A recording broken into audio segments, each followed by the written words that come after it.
In today's video, we will be finishing US 10 by covering Westbound.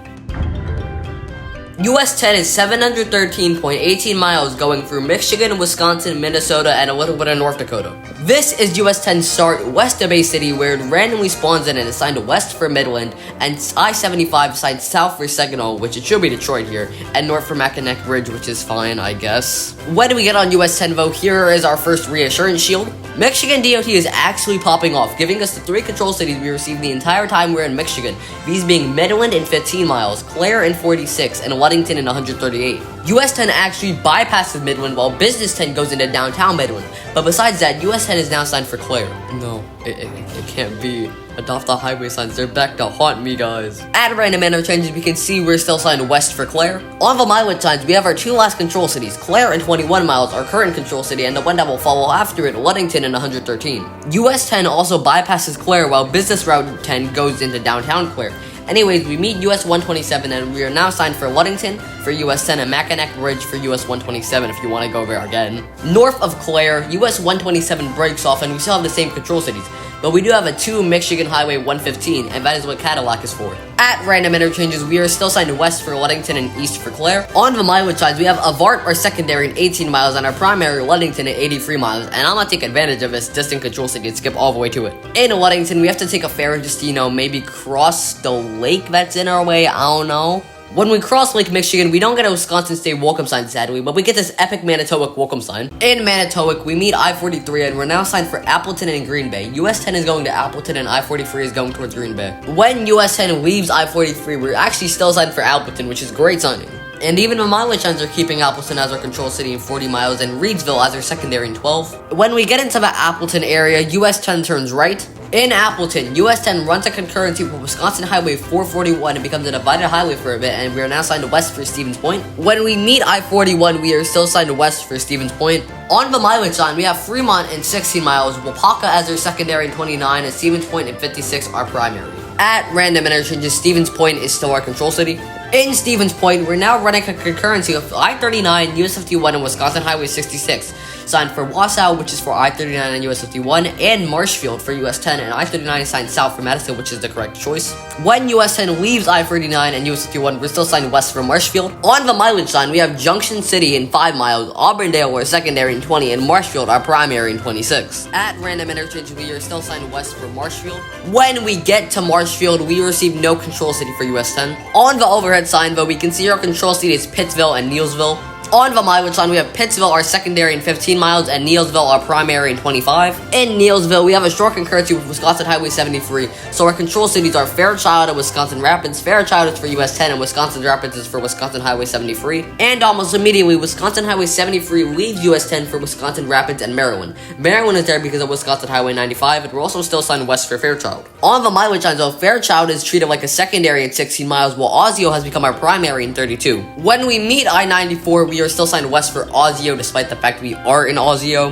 When we meet US 53, US 53 is signed south for Pigeon Falls and north for Eau Claire, while US 10 is signed for Strum. Here is where US 53 leaves US 10.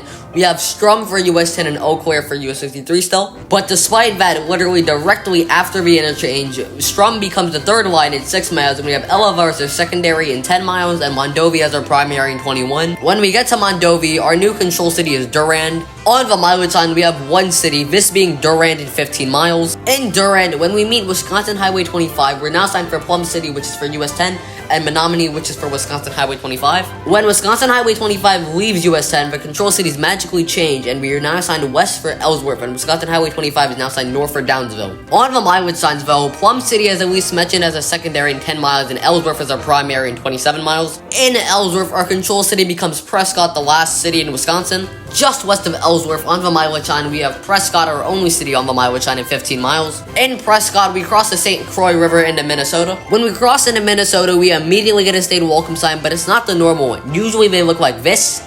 but this one is this instead, so it makes no sense. In Hastings, we meet US 61 and run a concurrency with it, and we have to turn right to stay on US 10, and we receive no control city. But on the mileage side, we receive our control city, this being St. Paul, 19 miles. When we meet I-494, we are still assigned for St. Paul. When we meet I-94, we lose our control city. This is also probably because we actually are in St. Paul now, though. We are only concurrent with I-94 for a short amount of time before we switch on over to I-35E, and we still have no control city, but like, this is a twin city, so like, I think we're gonna pass.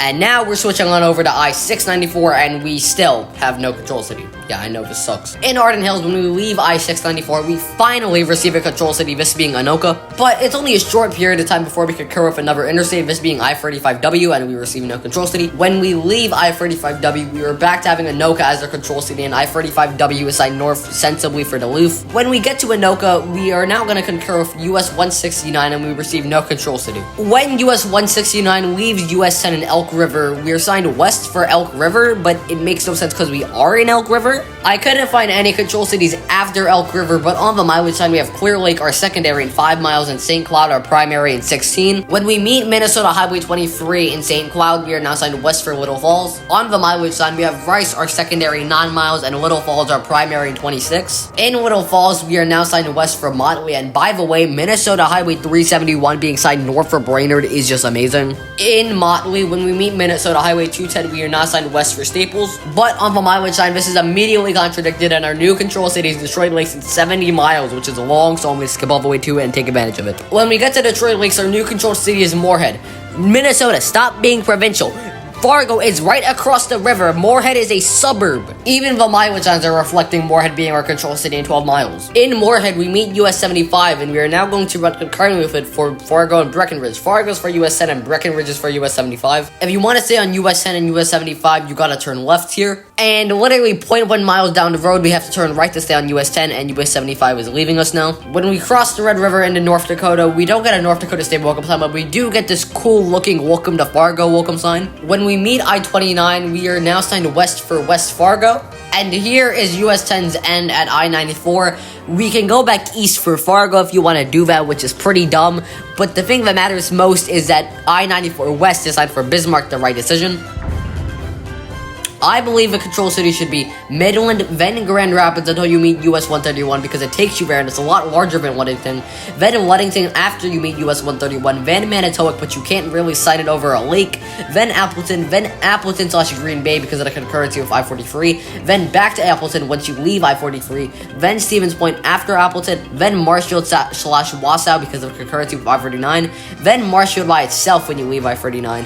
Then Neilsville, then Osseo because Fairchild is like 500 people, then Mondovi, and when you get to Mondovi, go straight to St. Paul because it's the fastest way to get there from Mondovi.